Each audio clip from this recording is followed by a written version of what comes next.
Welcome to my channel గోరుముద్ద కథలు. ఈరోజు చేపల పులుసు పెట్టుకుందాం. ముందుగా ఒక గిన్నె తీసుకొని అందులో చేపలు వేసుకొని బాగా కడుక్కోవాలి. ఆ తర్వాత అందులో కారం వేసుకొని బాగా కలుపుకోవాలి. తర్వాత మా ఛానల్ ఇదే ఫస్ట్ టైం చూస్తున్నట్టయితే లైక్ చేయండి, షేర్ చేయండి, సబ్స్క్రైబ్ చేయండి. మీకు ఎవరికైనా మా పచ్చళ్ళు కావాలంటే స్క్రీన్ మీద వాట్సాప్ నెంబర్ ఇస్తాము, ఆర్డర్ చేసుకోండి. కార్తిక్ పికిల్స్. తర్వాత స్టవ్ వెలిగించుకొని కళాయి పెట్టుకున్న తర్వాత అందులో ఆయిల్ వేసుకొని తర్వాత కట్ చేసుకున్న ఉల్లిపాయలు కూడా అందులో వేసుకొని బాగా కలర్ వచ్చినంత వరకు కలుపుకోవాలి.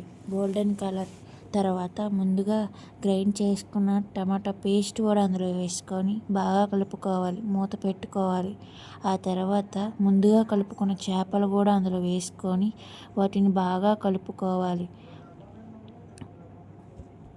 ఆ తర్వాత కొంచెం వాటర్ కూడా వేసుకొని వాటిని బాగా కలుపుకోవాలి. ఆ తర్వాత చింతపండు రసం వేసుకోవాలి. ఈరోజు ఒక పొడుపు కథ అడుగుతాను. కాళ్ళు ఉన్నాయి కానీ పాదాలు లేనిది. దీని ఆన్సర్ మీకు తెలిస్తే నా కామెంట్ సెక్షన్లో కామెంట్ చేయండి.